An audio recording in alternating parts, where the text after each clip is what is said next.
Assalamualaikum warahmatullahi wabarakatuh.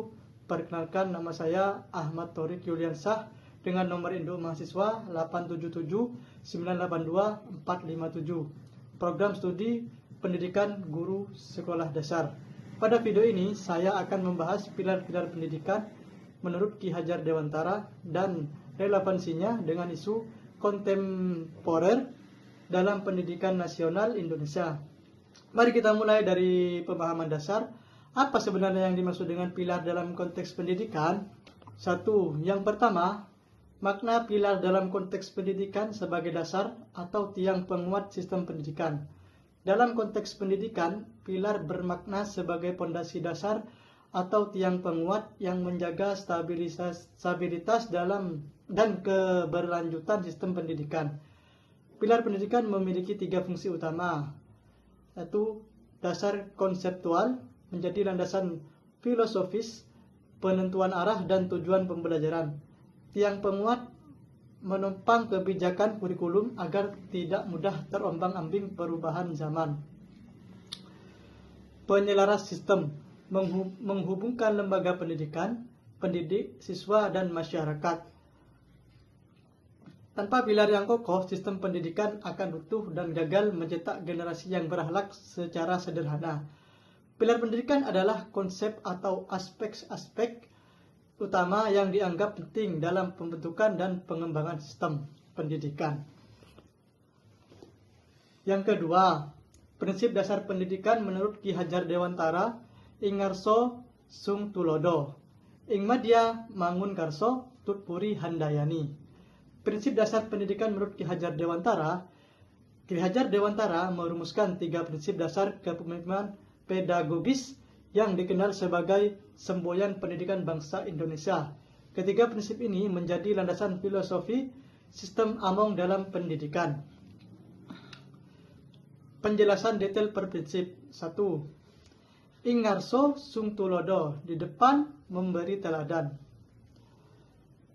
Guru harus memperlihatkan contoh baik dalam tindakan nyata, bertindak sebagai panutan moral yang dikagumi siswa.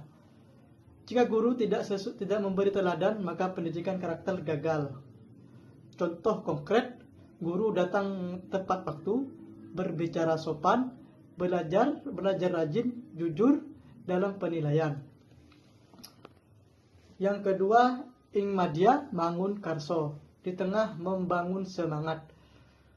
Guru turun langsung berinteraksi dengan siswa di tengah proses belajar, membangkitkan semangat, ide, dan prakarsa siswa, menggambarkan sikap semangat dan optimisme dalam pembelajaran.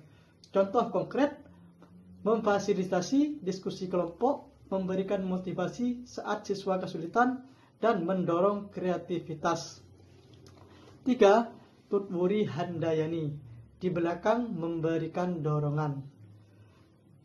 Memberi kebebasan bagi siswa, mengembangkan diri secara mandiri, memberikan dorongan moral dan semangat dari belakang. Siswa belajar kemandirian namun tetap mendapat bimbingan. Contoh konkret, memberi ruang berinovasi, memberi evaluasi hasil karya, memberi pujian atas usaha. Filosofi keseluruhan, ketiga prinsip ini mencerminkan pendekatan holistik dalam pendidikan. Pikiran, hati, dan jasmani ditanamkan secara utuh. Pendidikan bukan sekedar transfer pengetahuan, tetapi menuntun siswa sesuai kodrat alam dan kodrat zaman. Guru berperan sebagai fasilitator, motivator, dan teladan. Bukan hanya pengajar, memberi ruang bagi siswa berkembang sesuai potensi mereka. Semboyan ini diadopsi menjadi logo Kementerian Pendidikan Indonesia dan masih relevan hingga era digital untuk menjawab tantangan pendidikan nasional. Yang ketiga, analisis relevansi dan tantangan penerapan prinsip tersebut dalam era digital. Misalnya dalam pembelajaran daring, literasi digital, karakter peserta didik, dan peran guru. Relevansi dan tantangan penerapan prinsip Ki Hajar Dewantara dalam era digital. Relevansi prinsip Ki Hajar Dewantara di era digital. Prinsip Ki Hajar Dewantara masih sangat relevan di era digital, terutama karena pengaruh guru terhadap kehidupan dan karakter murid tetap besar. Pemikiran ini penting untuk mengatasi tantangan pendidikan digital dan globalisasi.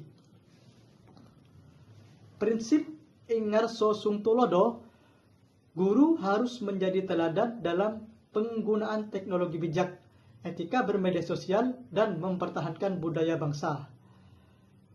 Ing Madya Mangunkarso, guru tetap perlu memberi motivasi, membentuk karakter mulia, dan keterampilan Society 5.0. Tutwuri Handayani, guru memberi kesempatan siswa berinovasi, berpikir kreatif, memecahkan masalah dengan teknologi. Untuk yang keempat, refleksi singkat dan kesimpulan. Menurut saya, pilar pendidikan dari Ki Hajar Dewantara masih sangat relevan untuk menjawab persoalan pendidikan nasional saat ini. Pendidikan tidak hanya berfokus pada pengetahuan, tetapi juga pembentukan karakter, etika, dan tanggung jawab peserta didik. Dengan menerapkan keteladanan, motivasi, dan pendampingan, pendidikan Indonesia dapat menghasilkan generasi yang cerdas, kreatif, dan berkarakter di era digital. Sekian dari saya.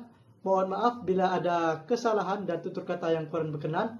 Saya Ahmad Thorik Yuliansyah, mohon pamit undur diri. Wassalamualaikum warahmatullahi wabarakatuh.